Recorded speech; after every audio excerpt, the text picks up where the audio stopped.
സിദ്ധാർത്ഥ് ഓർത്തു. ഇന്റർവ്യൂവിന് വന്ന ദിവസം നീലു കസേരയിൽ ചാരി കരഞ്ഞുകൊണ്ടിരുന്നത്. ഈ ഈ പെൺകുട്ടിക്ക് എന്തൊക്കെ പ്രശ്നങ്ങളുള്ളതായി അന്ന് തന്നെ തോന്നിയിരുന്നു. ജോലിയിൽ പെർഫെക്റ്റ് ആയിരുന്നു നീലിമ. കൃത്യനിഷ്ഠതയുടെ കാര്യത്തിലും ഒരു വിട്ടുവീഴ്ചയുമില്ല. മറ്റുള്ളവരെ പോലെ വേഷവിധാനത്തിലും പെരുമാറ്റത്തിലും ഒന്നും മോഡേൺ അല്ലാത്തൊരു പെൺകുട്ടി. ഈ 2 മാസത്തിനിടയിൽ ഒരു ലീവ് പോലും അവൾ എടുത്തിട്ടില്ല. വീടും കുടുംബവും ഒക്കെ ഉണ്ടെങ്കിലും അവരിൽ നിന്ന് അകന്നു കഴിയുകയാണെന്ന് പറഞ്ഞു കേൾക്കുകയും ചെയ്തിരുന്നു. ഈ കരച്ചിൽ കള്ളമാണെന്ന് തോന്നുന്നില്ല. സിദ്ധാർത്ഥ് നീലവിനരികിൽ ഇരുന്നു. നീലിമ. നീലു മെല്ലെ കണ്ണു തുറന്നു. സിദ്ധാർത്ഥ് ഒരു ബോട്ടിൽ വെള്ളം അവൾക്ക് നേരെ നീട്ടി. അതിൽ പകുതിയും കുടിച്ച ശേഷം നീലു എഴുന്നേറ്റ് ചെയറിൽ ഇരുന്നു. നീലിമയുടെ ഐഡിയും പാസ്വേഡും മറ്റാർക്കെങ്കിലും അറിയാമോ? സിദ്ധാർത്ഥ് ചോദിച്ചു.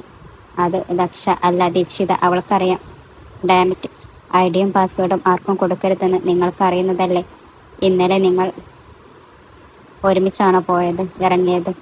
ഒരുമിച്ചാണ്, പക്ഷേ ഫോൺ മറന്നു പോയത് കൊണ്ട് അവൾ തിരിച്ചു വന്നിരുന്നു. പെട്ടെന്ന് എന്തോ ഓർത്തപ്പോൾ നീല ഒന്ന് ഞെട്ടി. ദക്ഷ അവൾ സാർ, CCTV നോക്കിയാൽ ആരാണ് ചെയ്തതെന്ന് അറിയാൻ പറ്റില്ലേ?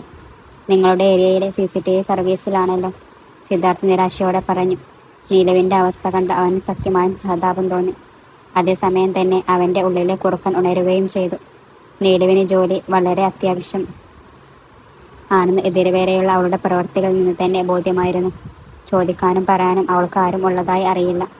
നീലുവിൻ്റെ നീണ്ടു വിണർന്ന കണ്ണുകളും മനോഹരമായ മുഖവും കടഞ്ഞെടുത്ത ശരീരഘടനയും മുട്ടോളമുള്ള ഇടതൂർന്ന മുടിയും അവൻ നോക്കി നിന്നു. എന്തായാലും താൻ ചെല്ല്, എന്തെങ്കിലും ചെയ്യാൻ പറ്റുമോ എന്ന് ഞാനൊന്ന് നോക്കട്ടെ, സിദ്ധാർത്ഥ് കൗശലത്തോടെ പറഞ്ഞു. കരച്ചിൽ ഒന്നടക്കി നീലു പ്രതീക്ഷയോടെ അവനെ നോക്കി. പിന്നെ എഴുന്നേറ്റ് പുറത്തേക്ക് പോകാൻ തുടങ്ങി. നീലിമ, സിദ്ധാർത്ഥ് വിളിക്കുന്നത് കേട്ട് നീലു തിരിഞ്ഞു നിന്നു. എന്താ സാർ? അല്ല, ഞാൻ തനിക്കൊരു ഫേവർ ചെയ്യുമ്പോൾ താനും എനിക്ക് എന്തെങ്കിലും തിരികെ തരണേ. നീലു ഒന്നും മനസ്സിലാക്കാതെ അവൻ്റെ മുഖത്തേക്ക് നോക്കി. ഞാനെന്ത് തരാനാണ് സാർ?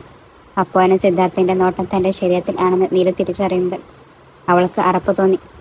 സാർ, എൻ്റെ കയ്യിൽ അതിനുമാത്രം പണവും ഒന്നുമില്ല, നീല പറഞ്ഞൊഴിയാൻ ശ്രമിച്ചു. പണം ഞാൻ ചോദിച്ചില്ലല്ലോ നീലിമ.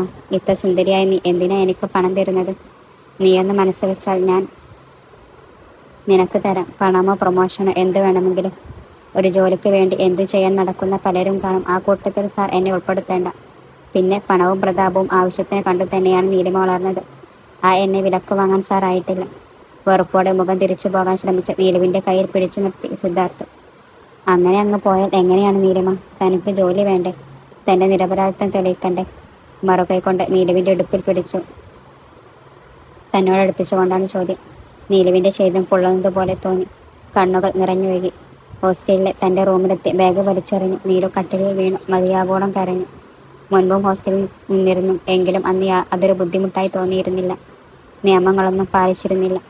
പരാതി പറയാൻ വീട്ടിൽ നിന്ന് ഒളിപ്പിക്കുമ്പോൾ തന്നെ ഏട്ടൻ വന്നാണ് വരിക. ആൾ എന്തെങ്കിലും പറഞ്ഞു എല്ലാം പരിഹരിക്കും. ശനിയാഴ്ച ആയാൽ വീട്ടിലേക്ക് പോകും. ഒരാഴ്ച കഴിക്കാനുള്ള സ്നാക്സും കൊണ്ടാണ് തിരികെ പോകുക. റൂമാണെങ്കിൽ 5 പേർക്കുള്ളതാണെങ്കിലും വരുന്ന കുട്ടികളെ എല്ലാം പേടിപ്പിച്ച് പറഞ്ഞു വിട്ട് കൂട്ടുകാരി സ്നേഹക്കൊപ്പം സ്വന്തം എന്ന പോലെ ഉപയോഗിച്ചിരുന്നു. സെക്കൻഡ് ഇയർ ആയപ്പോഴേക്കും ആരും പരാതിയൊന്നും പറയാതെയായി. പറഞ്ഞിട്ട് കാര്യമില്ല എന്ന് തോന്നിയത് കൊണ്ടാകാം. പക്ഷേ ഇപ്പോൾ ഹോസ്റ്റൽ ലൈഫ് നീലുവിനെ ഒരുപാട് മാറ്റിയിരിക്കുന്നു. ഒരുപാട് കാര്യങ്ങൾ പഠിപ്പിച്ചിരുന്നു. രാവിലെ 8:30 മുമ്പ് ചെന്നില്ലെങ്കിൽ ഭക്ഷണം കിട്ടില്ല. എവിടെ പോയാലും 8 മണിക്ക് മുമ്പ് തിരികെ എത്തണം. വെള്ളവും കറണ്ടും മിതമായി ഉപയോഗിക്കണം. അങ്ങനെ പലതും ഇപ്പോഴാണ് ചെയ്തു തുടങ്ങിയത്. വീട്ടിലെ ബെഡ്റൂമിൻ്റെ വിശാലതയിൽ കഴിഞ്ഞ അവൾക്ക് ഈ കുടുസുമുറിയും കോമൺ ബാത്റൂമും എല്ലാം അവൾക്ക് ആദ്യം അസ്വസ്ഥത ഉണ്ടാക്കിയെങ്കിലും മെല്ലെ അതിനോട് പൊരുത്തപ്പെട്ടു. നേരത്തെ ഹോസ്റ്റലിൽ നിന്ന് ഒരു നേരമെങ്ങാനും കഴിച്ചെങ്കിലായി. ബാക്കി ക്യാൻറ്റീനും ഹോട്ടലുകളും ഒക്കെയായിരുന്നു ശരണം. ഇപ്പോൾ ഇവിടുത്തെ ഉണക്കപ്പൊട്ടും പയറും ഇഡ്ഡലിയും ഒക്കെ കഴിക്കുമ്പോൾ വല്യമ്മയുടെ ഭക്ഷണത്തിൻ്റെ സ്വാദ് ഓർമ്മ വരാറുണ്ട്. വീട്ടിൽ നിന്ന് തന്ന പണം ചെലവാക്കാതെ ഇരിക്കാൻ വെളിയിൽ നിന്ന് ഒന്നും കഴിക്കാറില്ല. ഇടയ്ക്കിടെ വിശപ്പിൻ്റെ വിളി വരുമ്പോൾ വെള്ളം കുടിച്ച് നിവൃത്തിയില്ലാതെ വന്ന് കെറ്റിലിൽ വെള്ളം തിളപ്പിച്ച് പാൽപ്പൊടിയും ബ്രൂവും ചേർത്ത് കാപ്പി ഉണ്ടാക്കി അഡ്ജസ്റ്റ് ചെയ്യും. അങ്ങനെ പല രീതികളായി ജീവിതം കുറേയൊക്കെ പഠിച്ചെങ്കിലും ഇത്തരം ഒരു അനുഭവം ആദ്യമാണ്. തന്നെ അനുഭവിച്ച വേദന ഇപ്പോൾ തനിക്ക് മനസ്സിലാകുന്നുണ്ട്. സിദ്ധാർത്ഥിൻ്റെ സ്പർശവും നോട്ടം പോലും തനിക്കെത്ര മുറിവായെങ്കിൽ കാത്തിരുന്ന കല്യാണത്തലേന്ന് സർവ്വം നഷ്ടപ്പെട്ടു നിന്ന് താനും എത്രത്തോളം മരണപ്പെട്ടു കാണണം. 2 മാസത്തെ പരിചയമുള്ള ദക്ഷയുടെ ചതി തനിക്ക് താങ്ങാനായില്ലെങ്കിൽ ജനിച്ച നാൾ മുതൽ ചങ്കായി നടന്ന തൻ്റെ ചതി തനുവിനെ എത്രത്തോളം തകർത്തു കാണും. അവളെപ്പോലൊരു കൂട്ടുകാരി തനിക്കൊരിക്കലും ഉണ്ടായിട്ടില്ല, ഇനി ഉണ്ടാവുകയുമില്ല. തനുവിനെ ഇപ്പോൾ തന്നെ കാണാൻ മനസ്സ് പറഞ്ഞു. ഇനിയും കാത്തു നിൽക്കാൻ വയ്യ. ഫോണെടുത്ത് ലീവ് മെയിൽ ചെയ്തു. റിപ്ലൈ വരാനൊന്നും കാത്തു നിന്നില്ല. ബാഗ് പാക്ക് ചെയ്ത് എടുക്കാനും മെനക്കെട്ടില്ല. പേഴ്സും ഫോണുമെടുത്ത് സ്ലിംഗ് ബാഗിലാക്കി മുഖവും കഴുകിയിറങ്ങി. റെയിൽവേ സ്റ്റേഷനിൽ ചെന്നപ്പോൾ ട്രെയിൻ ഒന്നും ഇപ്പോൾ ഇല്ല. ഒടുവിൽ ഒരു തൃശൂർ സൂപ്പർഫാസ്റ്റ് ബസ്സിൽ കയറിയിരുന്നു. 1.5 മണിക്കൂറോളം നീണ്ട ബസ് യാത്ര. ആദ്യമായാണ് ബസ്സിൽ ഇത്ര ദൂരം പോകുന്നത്. മനസ്സ് മടുത്തിരുന്നെങ്കിലും കുറേ നേരം ഉറങ്ങിയെങ്കിലും പിന്നെ നീള ആ യാത്ര ആസ്വദിച്ചു തുടങ്ങി. ഓരോ അനുഭവങ്ങളും ആസ്വദിക്കാനും എല്ലാത്തിനെയും പോസിറ്റീവ് കാണാനും അവൾ ശീലിച്ചു കൊണ്ടിരുന്നു. ഓർമ്മകൾ അയവിറക്കിക്കൊണ്ട് ആ KSRTC ബസ്സിൽ അവൾ ഇരുന്നു. ഹെഡ്സെറ്റിൽ കൂടി ഇഷ്ടപ്പെട്ട പഴയ പാട്ടുകൾ ഒഴുകിക്കൊണ്ടിരുന്നു. തൻ്റെ അവഗണന കാശി മനസ്സിലാക്കിയതിൽ തനുവിന് കടുത്ത വിഷമം ഉണ്ടായിരുന്നു. അവനോട് അടുക്കാൻ ആഗ്രഹം ഉണ്ടെങ്കിലും എന്തോ ഒന്ന് അതിൽ നിന്ന് തടയുന്നു. കാശി ഇപ്പോഴും പഴയതുപോലെ തന്നെയാണ് പെരുമാറ്റം. അവർ ഫ്ലാറ്റിൽ നിന്ന് പോകുന്നതിന് മുമ്പത്തെ ശീലങ്ങൾ എല്ലാം ഇപ്പോഴുമുണ്ട്. ആകെയുള്ള ഒരു മാറ്റം 1 മണിക്കൂർ പോലും ഒറ്റയ്ക്കിരിക്കാൻ അനുവദിക്കില്ല എന്നതാണ്. 1.5 മാസം ലീവ് എടുത്തത് കൊണ്ട് തന്നെ പഠിക്കാൻ ഒരു കൂമ്പാരമുണ്ട്. പക്ഷെ അവൻ വരുന്നത് വരെ ഫ്ലാറ്റിൽ ഒറ്റയ്ക്കിരിക്കാൻ സമ്മതിക്കില്ല. കോളേജിൽ നിന്ന് വന്ന് ഫ്രഷായ ഉടനെ ബുക്സും എടുത്ത് ദേവിയമ്മയുടെ വീട്ടിൽ പോകും. കാശി വരുന്നതുവരെ അവിടെ ഇരുന്ന് പഠിക്കും. രാത്രിയിലേക്കുള്ള ഭക്ഷണവും അവിടെ നിന്നാണ് കൊണ്ടുവരികയാണ് ചെയ്യുക. അവർക്ക് വേണ്ടി ദേവിയമ്മയും ലക്ഷ്മിയും ഓരോ ദിവസവും പുതിയ പുതിയ വിഭവങ്ങൾ ഉണ്ടാക്കിക്കൊണ്ടിരുന്നു.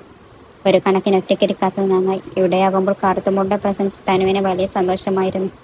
കാര്യങ്ങളൊന്നും അറിയില്ലെങ്കിലും തനുവിന് എന്തോ ഡിപ്രഷൻ ഉണ്ടെന്ന് അറിയാവുന്നത് കൊണ്ട് ദേവിയമ്മയും ലക്ഷ്മിയും അവളെ കൂടുതൽ ശ്രദ്ധിക്കാൻ ശ്രമിച്ചു. നീരു തൃശ്ശൂരിൽ കാശിയുടെയും തനുവിൻ്റെയും ഫ്ലാറ്റിലെത്തിയപ്പോൾ 7 മണി ആകാറായിരുന്നു. അവിടെ കഥ കടഞ്ഞ് കിടക്കുന്നത് കണ്ടപ്പോൾ അവൾ ദേവിയമ്മയുടെ ഫ്ലാറ്റിലേക്ക് പോയി. കോളിംഗ് ബെൽ കേട്ട് കാശി നേരത്തെ എത്തിയെന്ന് കരുതി കഥക് തുറന്ന് തനു മുന്നിൽ നിൽക്കുന്ന നീലുവിനെ കണ്ടു ഞെട്ടി. തനുവിന് എന്തെങ്കിലും പറയാനോ ചെയ്യാനോ കഴിയുന്ന മുമ്പ് തന്നെ നീലു അവളെ ഉടലോടെ കെട്ടിപ്പിടിച്ചു. കരച്ചിൽ തുടങ്ങിക്കഴിഞ്ഞിരുന്നു. ബഹളം കേട്ട് ഓടി വന്ന ദേവിയമ്മയും ലക്ഷ്മിയും കാര്യം മനസ്സിലാക്കാതെ വാ പൊളിച്ചു നിന്നു. കാർത്തുമോളാണെങ്കിൽ നീലു തനുവിനെ ഉപദ്രവിക്കുന്നതാണെന്ന് കരുതി അവളുടെ ഉടുപ്പിൽ പിടിച്ചു വലിക്കാനൊക്കെ നോക്കുന്നുണ്ട്. അത് പരാജയപ്പെട്ടു പോകുമ്പോൾ ഉറക്കെ നിലവിളിക്കുന്നുമുണ്ട്. തനുവിൻ്റെ ചെവിക്കൊപ്പമേ ഉള്ളു നീലു. ഇടയ്ക്കെത്തി വലിഞ്ഞു തനുവിന് ഉമ്മ കൊടുക്കുകയും മുഖം കയ്യിലെടുത്ത് എന്തൊക്കെ പദം പറയുകയും ചെയ്യുന്നുണ്ട്. തനു നീലുവിൻ്റെ സ്നേഹപ്പുറങ്ങൾ കണ്ടു തള്ളി നിൽക്കുകയാണ്. പണ്ടത്തെ നീലുവിനെ ഓർമ്മിപ്പിക്കുന്ന ഭാവമാണ് ഇപ്പോൾ അവൾക്കെങ്കിലും പൂർണ്ണമായും വിശ്വസിക്കാൻ തനുവിനായില്ല. ഒടുവിൽ ലക്ഷ്മി വന്ന് നീലുവിനെ തനുവിൽ നിന്ന് വേർപ്പെടുത്തി. കുടിക്കാൻ ജ്യൂസ് കൊടുത്തു. നീല ആർത്തിയോടെ കുടിച്ചു തീർത്തു. രാവിലെ 2 ഇഡ്ഡലി മാത്രമാണ് ഇന്നത്തെ തൻ്റെ ഭക്ഷണം എന്ന് അവൾക്ക് അപ്പോഴാണ് ഓർമ്മ വന്നത്. ഈ നേരം അത്രയും തനുവിനെയും നിരീക്ഷിക്കുകയായിരുന്നു. നീലിൽ എന്തൊക്കെയോ മാറ്റങ്ങൾ ഉണ്ടെന്ന് തനുവിന് ബോധ്യമായി. തനുവിനെ കണ്ട് നീലുവിൻ്റെ ഉള്ളം നേറി. അറിഞ്ഞുകൊണ്ടല്ലെങ്കിലും അവളുടെ അവസ്ഥക്ക് കാരണം താനാണെന്ന കാര്യം അവളെ ദുഃഖിപ്പിച്ചു. നീലുവിൻ്റെയും കൊണ്ട് തനു ഫ്ലാറ്റിലേക്ക് പോയി. കുറേ നേരം അവിടെ മൗനം തളം കെട്ടി നിന്നു. തനുവിൻ്റെ കാര്യങ്ങൾ എല്ലാം അറിഞ്ഞിരുന്നത് കൊണ്ട് തന്നെ അവളെ ഉഷാറാക്കിയെടുക്കേണ്ടത് തൻ്റെ കടമയാണെന്ന് അവൾക്ക് തോന്നി. പക്ഷെ അതിനുവേണ്ടി പോലും കാശിയുടെയും തനുവിൻ്റെയും ഇടയിൽ ഒരു കരടായി നിൽക്കാൻ അവളെ മനസ്സനുവദിച്ചില്ല. തനുവിനെ പഴയ തനുവാക്കാൻ താൻ പഴയ നീലു ആകണം എന്ന് അവൾക്ക് ഉറപ്പായിരുന്നു. നീ ഭയങ്കര കുക്കായിരുന്നെന്ന് കേട്ടല്ലോ. എന്നെ നീ അടുക്കളക്കാരിയാക്കിയാലോ എന്ന് കരുതിയാണ് ഇവിടേക്ക് വരാതിരുന്നത്. ഇനിയിപ്പോൾ നീ എല്ലാം ചെയ്യുമല്ലോ അല്ലേ? നീലു തനുവിനെ ചൊറിയാൻ തുടങ്ങി. സത്യത്തിൽ വന്ന് തനുവിന് അടുക്കളയിൽ കയറാനോ എന്തെങ്കിലും വെച്ചുണ്ടാക്കാനോ ഒക്കെ നല്ല മടിയായി തുടങ്ങിയിരുന്നു. പാചകത്തിൽ തുടങ്ങിയ നീലുവിൻ്റെ പ്രഭാഷണം മെഡിക്കൽ സയൻസും സ്പിരിച്വൽ കാര്യങ്ങളും ഹിസ്റ്ററിയും ഒത്തരപ്പുറയും വരെ എത്തി.